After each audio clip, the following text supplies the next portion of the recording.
Episode की starting में हमें दिखाया जाता है कि गो और एस कहीं जा रहे होते हैं। गो बोलता है कि तुम बहुत ही ज़्यादा एक्साइटेड हो एस, और फिर एस बोलता है कि हाँ। फिर हमें फ्लैशबैक दिखाया जाता है कि जहाँ गो एस को जागंटामा गेंगार के बारे में बता रहा होता है। फिर एस प्रोफेसर सीरीज से पूछता है कि मैं अपने गेंगार को जागंटामैक्स कैसे करूँगा। प्रोफेसर सीरीज बताते हैं कि स्टेडियम सिटी में गोस्ट शेफ जिम है, वहाँ का जिम लीडर तुम्हारे गेंगार को जागंटामैक्स करने में मदद कर सकता है। फिर हमें दिखाया जाता है कि दोनों जिम की तरफ जा रहे हैं। फिर गो पोकेडेक्स में उस जिम का रास्ता ढूंढता है और गो बोलता है कि हम गो स्टेप जिम के पास ही हैं। फिर गो और एस एक जगह को देखते हैं जो घास और पेड़ों से ढकी हुई थी। गो बोलता है कि यही गो स्टेप जिम है। फिर दोनों उस जिम के पास आ जाते हैं और फिर एस बोलता है कि इस जिम के अंदर जाने के लिए गेट ही नहीं है। फिर एस तेज चिल्ला के बोलता है कि एलिस्टर, मुझे तुमसे गेंगार के बारे में कुछ पूछना है। फिर जिम का गेट खुलता है जो पेड़ों और पत्तों से ढका हुआ था। उसमें से वही लड़का बाहर आता है जो एस को ट्रेन में मिला था। एस बोलता है कि तुम ही एलिस्टर हो। वो बोलता है कि हाँ, मैं ही एलिस्टर हूँ, इस जिम का लीडर। फिर वो जिम के अंदर आ जाते हैं और फिर एलिस्टर बोलता है कि तुम्हें गेंगार के बारे में क्या पता करना है। और एस बोलता है कि मुझे अपने गेंगार को जागंटामैक्स करना है। फिर एस अपने गेंगार को बाहर बुलाता है। एलिस्टर गेंगार से पूछता है कि तुम्हें जागंटामैक्स होना है, तभी गेंगार अपने सर हाँ में हिलाता है। एलिस्टर बोलता है कि मेरे पीछे आओ। फिर वो लोग चलते चलते स्टोन फ्राइड जिम के अंदर आ रहे होते हैं क्योंकि एलिस्टर का जिम बहुत ज़्यादा छोटा है और वहाँ पर गेंगार को जागंटामैक्स करना पॉसिबल नहीं था। फिर हमें दिखाया जाता है कि सामने से बी आ रही होती है जो कि स्टोन फ्राइड जिम की लीडर है। एस और गो दोनों बी से हाथ मिलाते हैं और एस बी से कहता है कि मैं यहाँ गेंगार को जागंटामैक्स करने आया हूँ। ये सब सुनकर बी अपने जिम को एलिस्टर को दे देती है। फिर हम देखते हैं कि सभी लोग जिम के अंदर आ जाते हैं और एस अपने गेंगार को पोकेबॉल में बुलाता है और जागंटामैक्स करके बाहर भेजता है। और फिर हमें फाइनली जागंटामैक्स गेंगार को दिखाते हैं और फिर गो बोलता है कि ये जागंटामैक्स गेंगार नहीं है। फिर हमें गेंगार को दिखाया जाता है गेंगार जागंटामैक्स की तरह एक्ट कर रहा होता है और एस गेंगार को चीयर कर रहा था। और फिर एस के पास आ जाता है जिससे एस डर जाता है। फिर एलिस्टर बोलता है कि तुम्हारा गेंगार डायनामैक्स हुआ है, इसका मतलब है कि तुम अपने गेंगार को जागंटामैक्स नहीं कर सकते हो। ये सुनकर गेंगार नॉर्मल फॉर्म में आ जाता है और बहुत ज़्यादा दुखी हो जाता है। और तभी एलिस्टर एस को एक डाइस हुक के बारे में बताता है जिससे गेंगार डायनामैक्स की जगह जागंटामैक्स हो पाएगा। ये सुनकर एस और गेंगार बहुत ज़्यादा खुश हो जाते हैं और फिर गो अपने रोटोम फोन में देखता है इसको बनाने के लिए डाई मशरूम रखते हैं। फिर एस एलिस्टर से पूछता है कि डाई मशरूम कहाँ पर मिलेंगे। एलिस्टर बोलता है कि जंगल में। एलिस्टर को बुलाता है कि तुम भी हमारे साथ चलो। तभी एलिस्टर बोलता है कि ये इतना भी आसान नहीं होने वाला है। एस पूछता है क्यों। तभी एलिस्टर बोलता है कि उस जंगल में काफ़ी ज़्यादा घोस्ट टाइप पोकेमॉन रहते हैं जो लोगों को जंगल में जाने से रोकते हैं।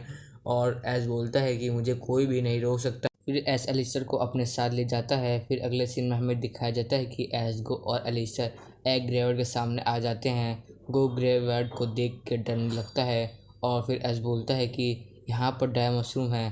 फिर एलिस्टर डाई मशरूम की तरफ इशारा करता है और डाई मशरूम देख के एस और गेंगार की आंखों में चमक आ जाती है। एलिस्टर बताता है कि इन एग के बीच में गलारियन कॉर्सला भी हैं जो बिल्कुल इन एग की तरह दिखती हैं। एलिस्टर ये भी बताता है कि अगर कोई इनको लात मारे या इनके ऊपर से चले तो इन्हें अच्छा नहीं लगता। और एस बोलता है कि मेरे पास एक आइडिया है। फिर एस अपने गेंगार के पास आ जाता है और बोलता है कि हम गेंगार को पकड़ के ये पार करेंगे जिससे कौशला को लात भी नहीं लगेगी। फिर एस गेंगार पर लटक के डायमोसम की तरफ जाने लगता है। गो बोलता है कि संभल के जाना। तभी एस का हाथ गेंगार से हट जाता है जिससे एस गिरने वाला होता है पर एस बच जाता है। फिर हमें दिखाया जाता है कि एस और गेंगार मशरूम तक पहुंच जाते हैं और एस मशरूम को ले लेता है। गेंगार बहुत ज़्यादा खुश हो जाता है जिससे एस की कैब एग पर गिर जाती है जिसे देखकर एलिस्टर और गो दोनों डर जाते हैं। फिर हमें उस एग को दिखाया जाता है जो गलारियन कॉर्सला में बदल जाता है जिसे देखकर गो और भी ज़्यादा डर जाता है। फिर हमें एस को दिखाया जाता है जो गलारियन कॉर्सला से माफ़ी मांग रहा होता है अगले सीन में हमें दिखाया जाता है कि गो बॉल निकालता है और ग्लैडिन कोर्सला पे फेंक देता है, जिससे ग्लैडिन कोर्सला पकड़ में आ जाती है। फिर हमें ऐश और गेंगार को दिखाया जाता है जो गो और एलिस्टर के पास आ जाते हैं और फिर ऐश बोलता है कि हम डायमंड सूप बना सकते हैं। फिर एलिस्टर बोलता है कि इतने में डायमंड सूप नहीं बनेगा, हमें कुछ और डायमंड सूप चाहिए होंगे।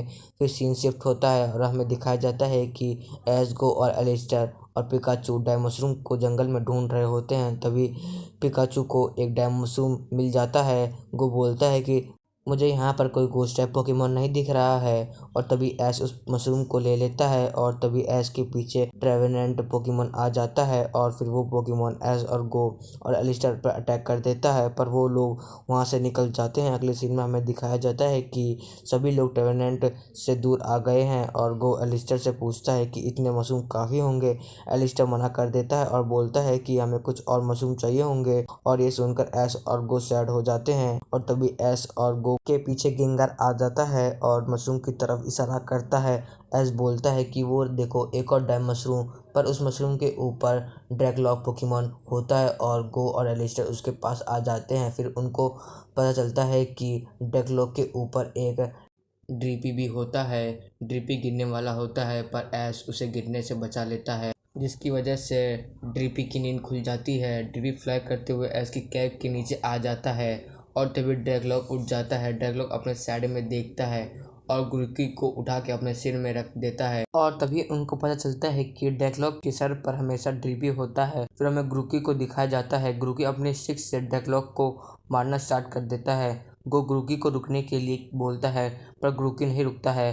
ड्रैगलॉक को गुस्सा आता है और वो ग्रुकी को आसमान में ले जाता है, जिसकी वजह से ग्रुकी को चक्कर आने लगते हैं और फिर एलिस्टर बोलता है कि हमें ड्रीपी को ड्रैगलॉक को वापस कर देना चाहिए। और फिर हमें दिखाया जाता है कि ऐश ड्रीपी को हाथ में लेकर हवा में उठा देता है और बोलता है कि ये देखो ड्रैगलॉक, मेरे पास ड्रीपी है। और फिर डेगलॉग को दिखाया जाता है। डेगलॉग ऐश की तरफ बहुत तेजी से आ रहा होता है। गो बोलता है कि ध्यान से। फिर हमें ऐश को दिखाया जाता है। डेगलॉग तेजी से ऐश की तरफ आ रहा था, तभी ऐश के सामने गेंगार आ जाता है और गेंगार और डेगलॉग की टक्कर हो जाती है। ऐश गेंगार को थैंक्स कहता है और ड्रीपी को डेगलॉग को दे देता है और डेगलॉग इससे बहुत खुश हो जाता है। डेगलॉग को सॉरी बोलता है उसे परेशान करने के लिए।